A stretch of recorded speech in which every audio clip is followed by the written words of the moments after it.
Hey guys, so in today's video I want to talk about something I wish I knew when I was in school, and in a nutshell it's basically how to become wealthy, right?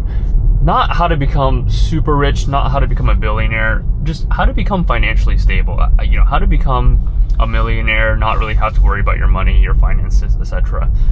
So I think, growing up, I always thought that,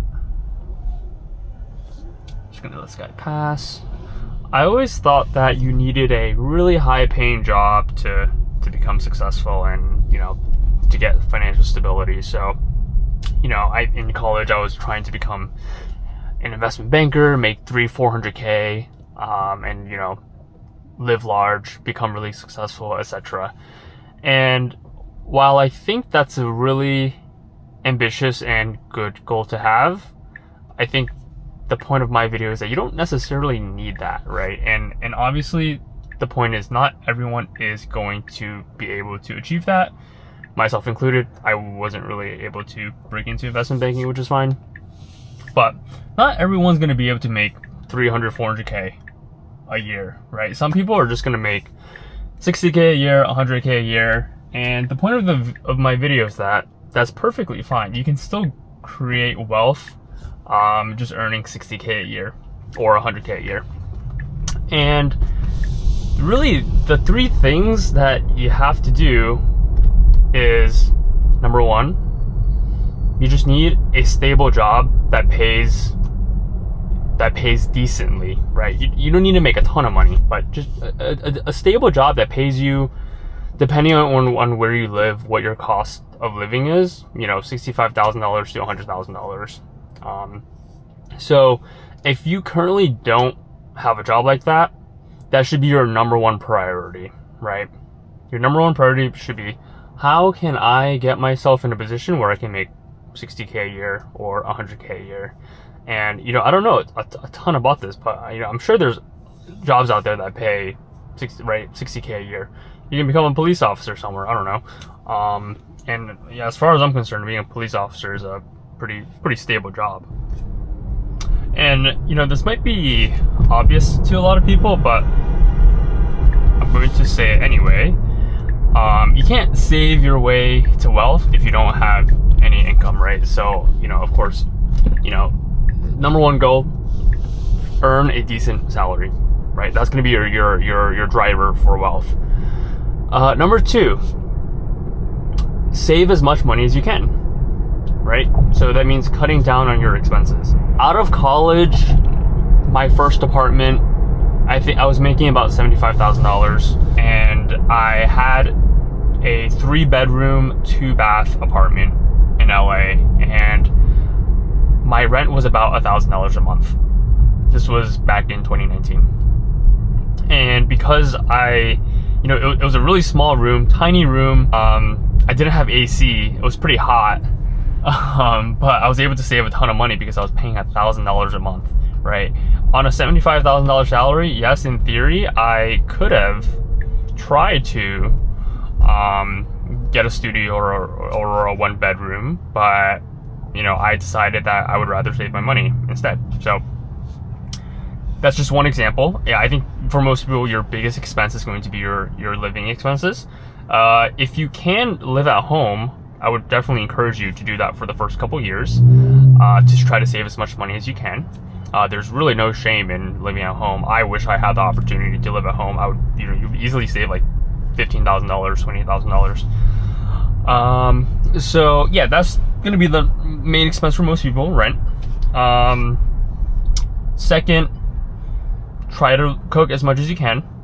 Cooking is not, I feel like a lot of people are, for some reason, very intimidated by cooking.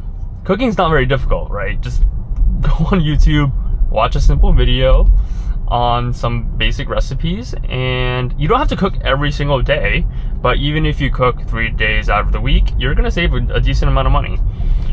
Buy a rice cooker, make some rice. Chicken is very easy to make.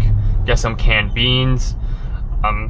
Very simple. There's no reason why. Yeah, I've met a lot of people that were intimidated by cooking and they would eat out every single day, and that was that was weird to me. You know, like, how can you eat out every single day? You're gonna spend so much money, and I feel you get kind of tired of eating outside food. I don't know about you guys, but that's how I feel. So, yeah, try to pay as little rent as possible. Cook whenever you can, and just in general, you know, just try to keep an eye on your discretionary spend, right? Going out with friends, drinking, buying clothes. In every facet of your life, when you're spending money, you should always try to find a way to spend to spend a little bit less money. And what I mean by that is try to find alternatives to what you were initially wanting to buy. So, for example, if you're wanting to buy a really nice pair of shoes, my question to you would be, is there something that's a little bit less nicer, but significantly cheaper, right? Will you be able to live with that? And if so, then, you know, do it, right? Save the 50%, and, you know, the quality might be a little bit less, but at the end of the day, who really cares? So when it comes to clothing, this is something that, you know, there are moments where I'll spend a lot of money on clothes and moments where I'll go the cheaper route. For me personally, I have bought a lot of clothes from H&M, and it's relatively affordable. And just in my personal experience, my clothes have held up pretty well from H&M. With a couple of exceptions, like, you know, a couple of t-shirts that develop holes in them, for the most part, they're pretty decent quality, and they've lasted like at least 5 years. So even though H&M is considered fast fashion, in my experience, I feel like, you know, the quality is pretty good for me. There's also a bunch of like really you know, ways to get clothes for cheap. So for example, buying used, if you go thrifting, there's a bunch of one store that I actually really like that I have been sleeping on a lot is Ross Dress for Less. So, you know, I think Ross Dress for Less is great for if you're buying socks. They have a ton of socks on sale from like Adidas, Nike, etc. If you're looking for gym clothes, they have a bunch of stuff from, you know, the big companies like Adidas, etc. Don't know if I mentioned socks already, but yeah, socks. You know, they have a bunch of socks for cheap. Underwear, they have a ton of really cheap underwear, and it's all from big names, right? From big brands that you know maybe their inventory was too high, so they sell it to Ross, and then Ross sells it to you for less. So, you know, these are just examples of like things that you can do to really save money. And the last thing that I want to cover is, okay, you're earning a good income, you're saving a lot of money. What do you do with that money?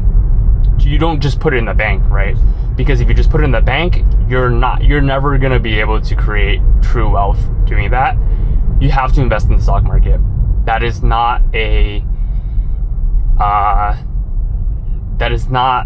just something you have to do, right? It's not really an option. So you have to put your money into an asset that's going to continue to grow. So I highly recommend the stock market because stocks are very easy. They require very little work. Some people like to invest in real estate. I personally don't love real estate because it does require a bit of work. You know, for example, if you buy a house, you rent it out, the tenant stops paying you, that's going to be a headache. It's going to stress you out. It's going to impact your day job potentially. So I would recommend just investing in the stock market. And you know, as your portfolio grows, you gain more experience in life, then maybe you want to venture into real estate or some other assets. But the point is, do not just keep the money in your bank. It's not going to grow enough for it to really make a difference. You have to invest that money in the stock market. So I'll summarize the 3 things. Try to earn as much as you can in a stable job, save as much money as you can, and invest that extra savings. And by doing all 3 of those things, you're pretty much guaranteed to become a millionaire at some point in your life. The more money you earn, the more aggressively you invest, the faster you will become a millionaire, right? So, you know, if you're making 100K, you're investing like a significant amount of your salary, you could realistically become a millionaire by 35, right? If you start at 22. So, you know, personal finance is actually very simple. There's a ton of like content out there making things more complex than it needs to be. It's very simple, right? Ultimately, it's earn as much as you can, save as much as you can, invest. And so that's pretty much it. It's not rocket science. It's, you know, I wish I knew that in high school and college, that, you know, the stock market does really all the heavy lifting for you. So you don't necessarily need a super high stressful, super high paying job. You know, you can make a medium salary and still live a really good life. So hope you guys enjoyed this video. I hope this was helpful. I'm going to continue to push out more personal finance content. I personally find personal finance very interesting. And I think in one of my next videos, I'll probably go over my own net worth. I am currently 29 and a half. And so I assume people will probably find it interesting to see how much money I've saved, how much I've invested, etc. So thank you guys so much for watching, and I will see you guys in the next video.